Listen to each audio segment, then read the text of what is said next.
Coming up on OU Nightly, the chief of detention at the Cleveland County Jail resigns after the assault on an officer.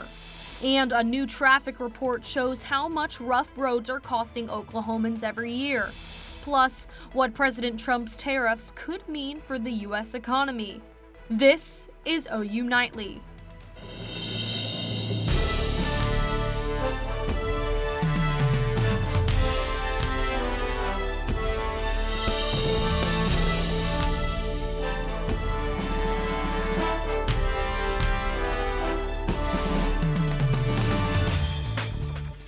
The Cleveland County Jail is without a lead administrator tonight. Thanks for watching OU Nightly. I'm Alexa Dringus. And I'm Olivia Hayes. Cleveland County officials confirm the head of the county jail has resigned. John Bishop's resignation comes one day after an inmate reportedly attacked an officer at the jail. That detention officer, Lydia Saunders, sustained a broken nose, cuts, and multiple bruises from the alleged attack. Officials tell us inmate Donna Lair attacked Officer Saunders as she conducted a routine site check in a female pod at the jail. Lair now faces additional charges of aggravated assault and battery and assault with a dangerous weapon. We reached out to the jail to see if the resignation and yesterday's assault are related, but have not received a response. And a man who spent decades on death row has been moved to Oklahoma County Detention Center after the Supreme Court threw out his murder conviction. Richard Glossop was being held in McAllister, Oklahoma on a first-degree murder charge, but was moved this morning. The Supreme Court saying he is entitled to a new trial because prosecutors failed to provide evidence that might have helped his defense. And enjoy the warm weather and clear skies while it still lasts. OU Nightly meteorologist Joel Robinson is here to tell us more about a possible severe weather threat headed our way. Joel?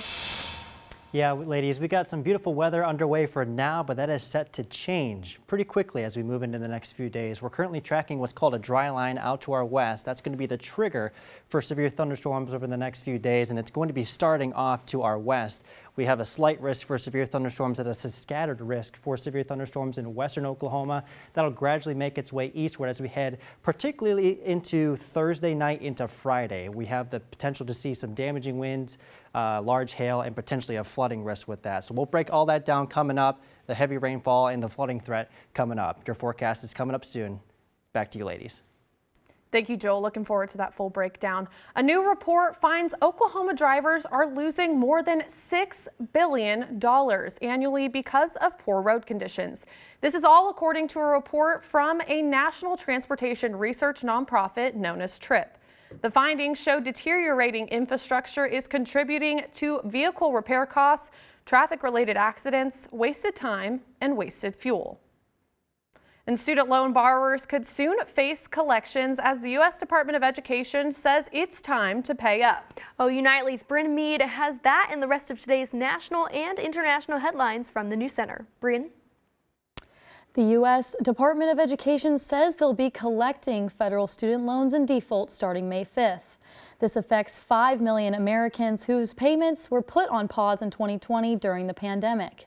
The department is telling borrowers in default to begin making monthly payments, enroll in a repayment plan that's tied to their income, or have the loan rehabilitated through a specific agreement.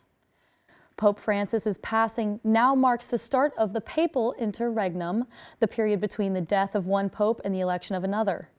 Today, the Pope's body lies in the Vatican. On Wednesday, the Pope's coffin will be taken to St. Peter's Basilica, where the public can pay their final respects. The Pope's funeral will be held Saturday morning. And Harvard University sues the Trump administration as the fight over federal funding for the Ivy League schools continues. Harvard files the suit refusing to submit to demands, including to eliminate diversity, equity, and inclusion programs, ban masks at campus protests, and more. He's not going to tolerate illegal harassment and violence towards Jewish American students or students of any faith on our campuses across the country. And so we will be responding to the lawsuit in court. The Trump administration threatens to freeze more than $2 billion in grants. Olivia, Alexa. Thank you, Bryn. The International Monetary Fund says the uncertainty around President Trump's tariffs and how our trade partners hit back will likely stunt U.S. economic growth. This is in line with what economists and Wall Street have warned. Being perceived by economists and investors around the world as the biggest own goal in soccer terms, the biggest self-inflicted sort of blunder in economic policy making. The uncertainty of tariffs still hangs in the air. OU Nightly reporter Darby McCormick shares the story on one unexpected community affected in major ways. I definitely think it's going to make it a lot more difficult for people to spend their time doing this hobby that, a lot of people use as a mental health break. A pastime hit hard by the future potential of tariffs on U.S. imports. The United States doesn't really make electronics. They don't. And so if you're trying to buy any sort of physical piece of hardware, it's going to be imported from somewhere. And as the possible future reality of gaming looms over the U.S., the effects are being considered at OU. I wouldn't be shocked to see a lot of our computer parts and our console parts jump up in price. It's really putting a lot of confusion on how to set our budget for the next year because we really are supposed to have that set already. And while these tariffs may be confusing for some and encouraging people that like to game to stay at home and play with what they have, the OU Esports and Gaming Venue assures that they're going to do the best they can so people can build their own community and not just online. It's a space to be able to chill, to be able to relax and not think about your work for a bit, but it's also a place that we are really trying to be a place that, students don't have to think about this in terms of money. Reporting from the OU Esports and Gaming Venue, Darby McCormick, OU Nightly. Thank you, Darby. President Trump has announced he has plans for specific electronic tariffs that could take effect next month. And coming up, we'll be introducing you to our latest Pet of the Week. Stick around to meet the perfect pup who could be your missing piece. Broken records are nothing new for Oklahoma City. Later, we'll dive into how a big win can be followed up. And what's at stake tonight in the Paycom Center.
He's calm, he's sweet, and he's ready to meet his forever family. OU Nightly's Emma McAndrews introduces you to Patrick. It's a perfect day to meet a perfect pup, and Patrick might just be the laid-back buddy you didn't know you needed.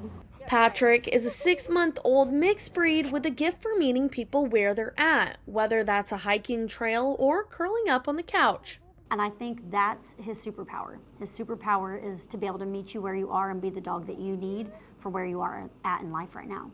Patrick doesn't stress, rush, or push. He simply shows up and fits in wherever he is. Patrick goes through life like where he is where he's supposed to be, and it's the best place he could possibly be. Just happy-go-lucky. He's just gonna kind of sprawl out, chill out, and be happy to be there.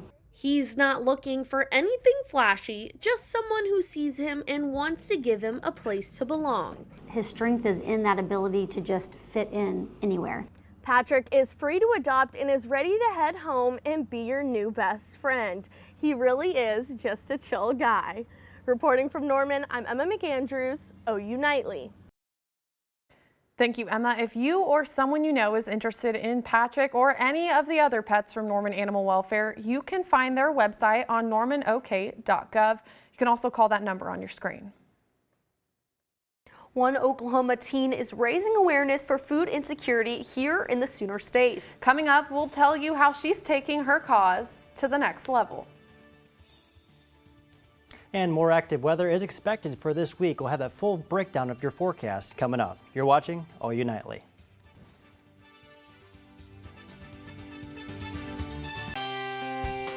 Welcome back to OU Nightly and happy Earth Day. It's a gorgeous day to be outside, beautiful clear skies and just gorgeous greenery out on our Weather Center cam right now. Currently we're looking at a temperature of 82 degrees, clear skies.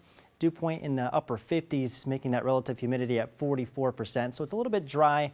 We have a south-southeasterly breeze at about 13 miles per hour as well. Now, we are tracking the potential for severe weather over the next few days. This is our current setup. We're tracking this pattern out to our west. That's a dry line. So we got some much drier air off to our west. That's going to be the triggering mechanism for severe thunderstorms starting out in western Oklahoma tonight, and then that pattern moves off to the east as we go over the next couple of days, So for tonight, we have that slight risk for severe thunderstorms off into the western parts of the state. That's a scattered risk for severe thunderstorms, and the main hazards are going to be damaging winds and large hail. The tornado threat does seem to be low at this time. As we go into Wednesday, that threat does move further east. It does drop a little bit, though. We have a marginal risk for severe thunderstorms. That's more of an isolated threat, maybe one or two locations within that green shaded area will see severe thunderstorms. Not going to be too much of an issue. It's Thursday that we'll have to really start to pay attention here, because we do have that marginal risk that does include Norman. Again, it's more of an isolated risk, but I do think we still could potentially see a few storms that could produce damaging winds, large hail, and possibly even some flooding in some locations. So let's break this down on your futurecast. We have those storms possible to our west. By Wednesday morning, we could get in on a little bit of that activity as the storms actually move off to the east. We'll be dry for most of Thursday. As we go into Thursday afternoon, could see a few scattered showers come through the Norman area. They'll be a little bit more widespread, and then it's this that we're going to have to really pay attention to. Friday morning, this is 1 a.m., we have a large area of potentially strong to severe storms, which to me looks like we'll have definitely a damaging wind threat and possibly a flooding threat as well. So we'll have to really pay attention to that. Your Campus Weather Authority will keep you updated over the next few days as we get closer to Friday. Here's our future precip. Could get in on at least 1.5 inch of rain for Norman as these storms move through. At the swath of rain with these the heavier thunderstorms, I do think we'll have a little bit more opportunity to get some more storms as we go into this weekend. If you're heading out the door this evening, we'll be pretty comfortable in the 60s, starting out in the upper 70s. Again, we had that breeze as well as from the south-southeast at 5 to 10 miles per hour. Here's your 7-day forecast, not looking too pretty. Look at all that rain. We are luckily comfortable in the low to mid 70s, maybe some upper 70s in there as well. But if you want to do something outside, now is the time to do it, because the weather is going to be going sideways. It seems like we're definitely going to have to take advantage of what the rest of today holds weather-wise. What are you guys going to do to get out into this nice weather? Actually, this afternoon, right after OU Nightly, Joel and I have our senior pictures. This is correct.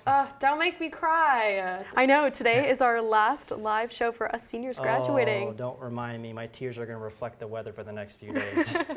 Thank you so much, Joel. We appreciate you. Yeah, thank you. Absolutely.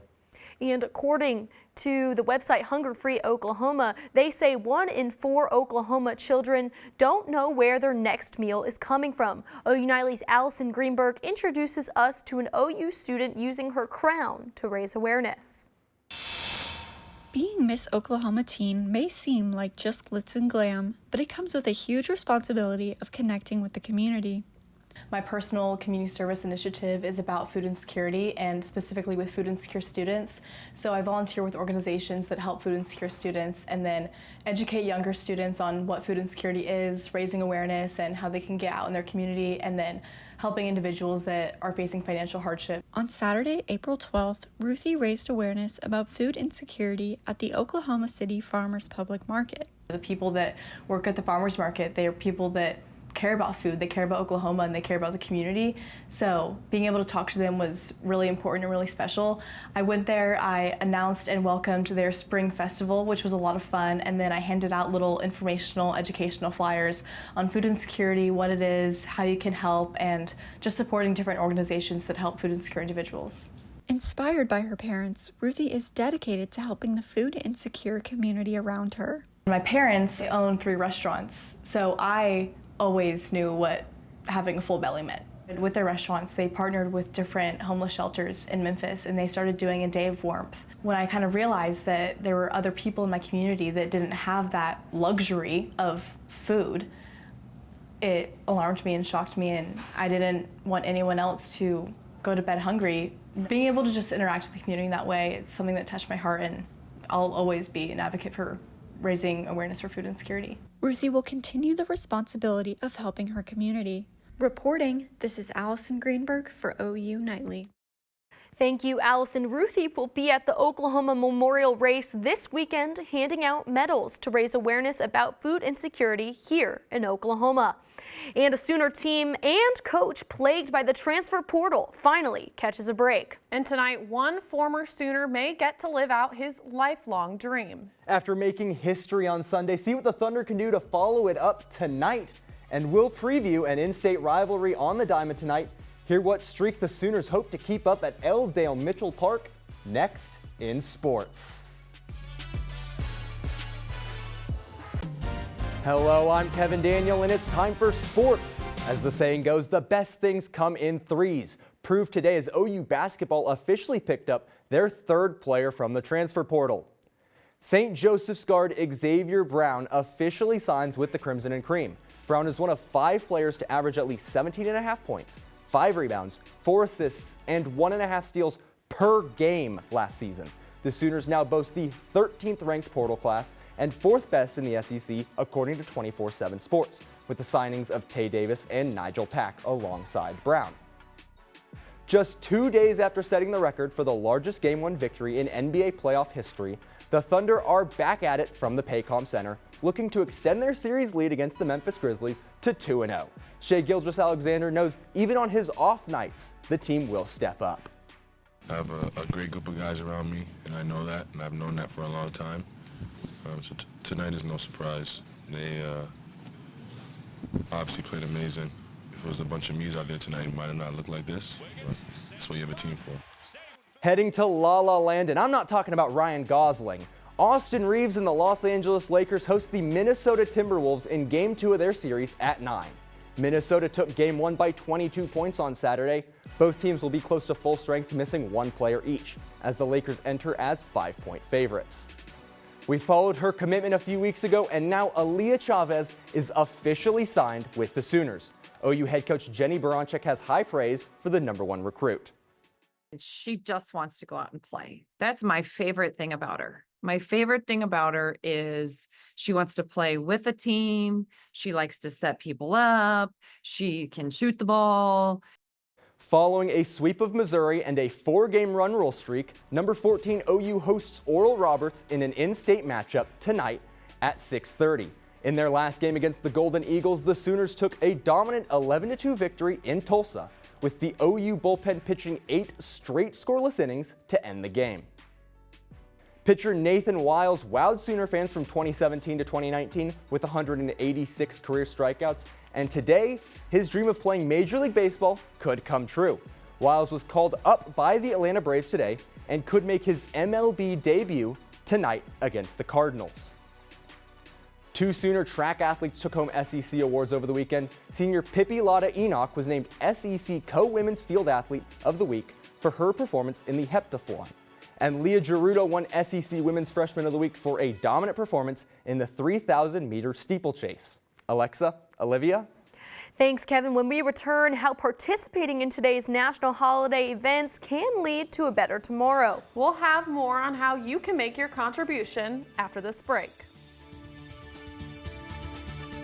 I'm Nikki Womack at the OU Nightly Update Desk. Oklahoma State University police arrest a former NFL and OSU wide receiver, Justin Blackmon. Over the weekend, police were called out to the library where Blackmon was laying on the steps.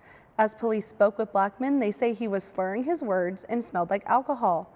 Blackman was suspended by the NFL back in 2013 for substance abuse. Alexa, Olivia. Thank you, Nikki. We'll keep you all updated on that developing story. Today marks the 55th annual Earth Day, community festivals, beach cleanups, and tree plantings around the globe. If you're looking for ways to celebrate Earth Day yourself, here are a few ideas. You can limit your use of single-use plastics, try composting, or volunteer to pick up trash at a park. Norman will hold its Earth Day festival on Sunday, which brings me over to Joel. Obviously, Sunday we're expecting a couple showers. Can people actually get out and participate in this festival? Yeah, it looks like, at least to me, it's 5 days out, but it looks to me so far we do have like more of a scattered risk. So we could get some breaks in between showers, so you might be able to get outside, but if you're heading out there, be sure to bring a rain jacket or umbrella, of course. Definitely. Thank you so much, Joel. You're welcome. Yeah, and thank you for watching OU Nightly. I'm Alexa Dringus. And I'm Olivia Hayes. Be sure to watch OU Nightly weekdays live at 4:30. Good night.